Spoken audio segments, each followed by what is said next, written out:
आज आम जीवु गोटे बड़ यूट्यूबर घर को आपण मैंने भिडियो कंटिन्यू देखते जल्दी जानीपर मोर गेटअप आपमती लगुच निहती कमेंट कर जनइबे। आम आसिक पहुँची गलु मेघा घरे कहीं आज गुरु पूर्णिम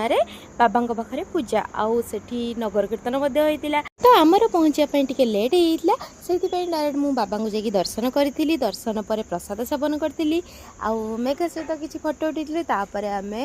जाइलु घर को घर को जा पूर्व एवं तो मार्केट आसला बेले गोटे ही जिनस रही कमन चिकुन पाक जावा आ छुआ भी कहला मामू पाक जावा चलते जावा से दुकान बंद कर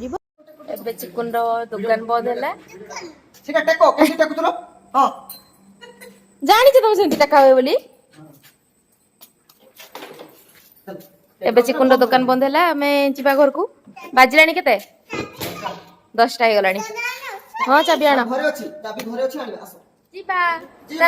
जय जगन्नाथ लव यू ऑल।